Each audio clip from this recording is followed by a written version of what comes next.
Today is Thursday, May 13th, and this is your assignment for today. You're supposed to write 1 or 2 good questions and answers for each paragraph of Thoughts on Composing by Phil Traveline. Label each question with the paragraph it goes with, and I need 10 questions total plus answers.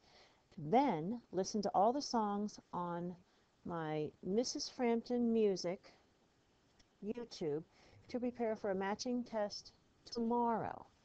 A matching test is going to be accompanied by a transposing instruments test.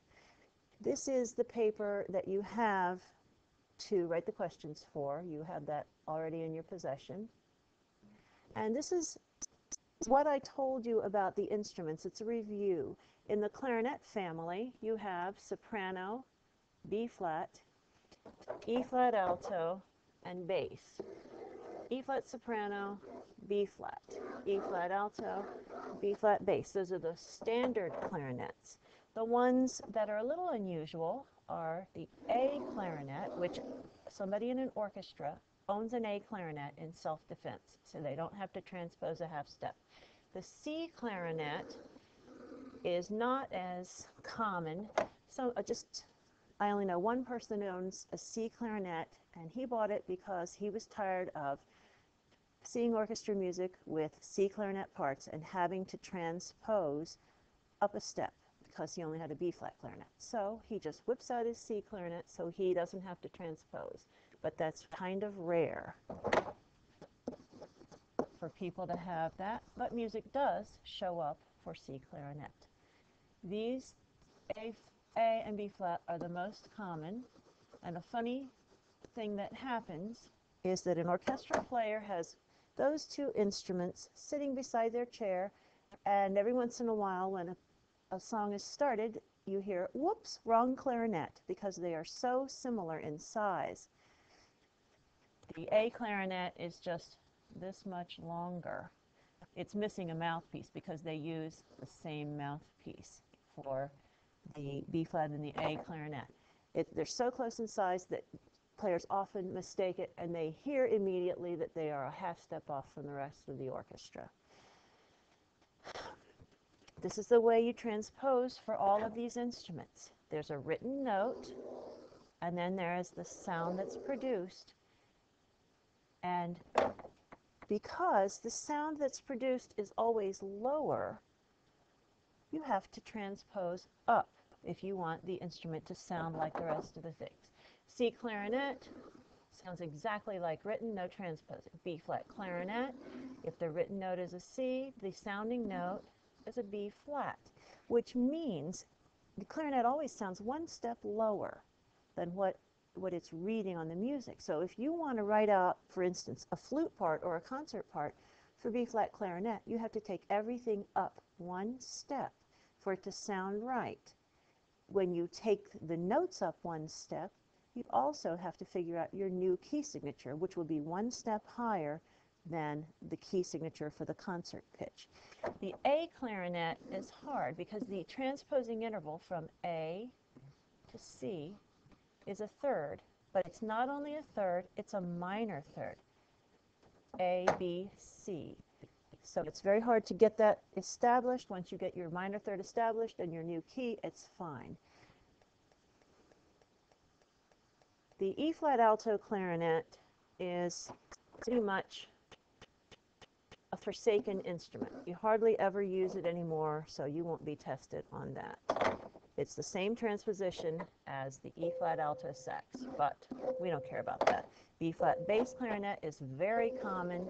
Transposition is from B flat up to C. If you count it, you get a ninth, major ninth. So you have to take the music up a major ninth, major ninth, to get it to sound exactly like what you intend. The saxophone families. There are 4 main ones, and I just put their common names. You have soprano sax, smallest, usually in a straight format, alto sax, the most common, tenor, my favorite sax, and the bari sax, which is really big and really heavy. These are their transpositions. This is the normal layout for a soprano sax. Straight layout, not with a curved bell. B-flat soprano sax, the written note is here, and the sound that comes out is one step lower. So that's the same transposition as a B-flat clarinet. You take it up one step, you get the right sound that you want. E-flat alto has a bigger transposition because the written note is here, and the sound comes out, for instance, if that was a C, the sound comes out like an E-flat, which is a sixth lower. So you have to transpose this up a sixth, a major sixth, if you want it to sound like the concert pitch. Tenor sax is a transposition of a ninth from a C all the way down to the low B flat. Bari sax, the transposition is a 13th from this C all the way down to the low E flat, 13 steps. All the saxophones have the same exact fingering. If you learn to play one sax, you can play any sax. They have the same playing range from a low B flat, that's their lowest note, up to a high F, 1, 2, 3 ledger lines. That is the common sax range. The only difference in the saxes is the size. Smaller ones play higher, bigger ones play lower, but you finger them the same. That's why they all read treble clef, even though the tenor and the bari sax sound like they are in bass clef, because they are. They just don't read bass clef because somebody decided way back that we better just have the same fingering for everybody, but the sound comes out lower. So all the saxes are either in B flat or E flat. That will be on the test. These are the most common instruments that you have to think about when you are writing for them.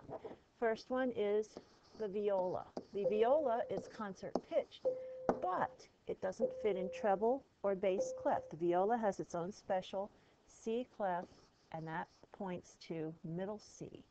So all you have to do is think about how to write the viola, but you don't have to transpose. Clarinet in B flat and trumpet in B flat have exactly the same transposition. These are the most common, clarinet and trumpet.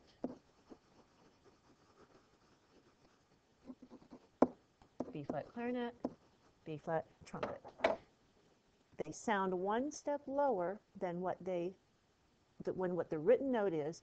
So to write a part for them, let's say you've got music for the whole band, except you don't have a clarinet part, you don't have a trumpet part.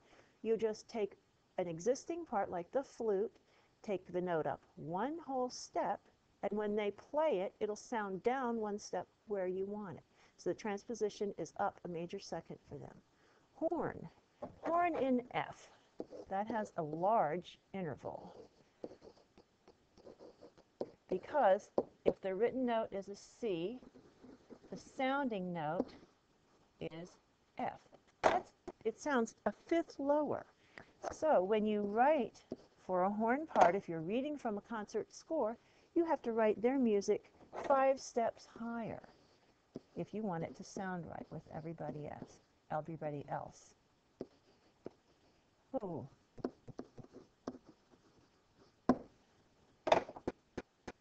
And the last one that I have on this page is the tenor sax.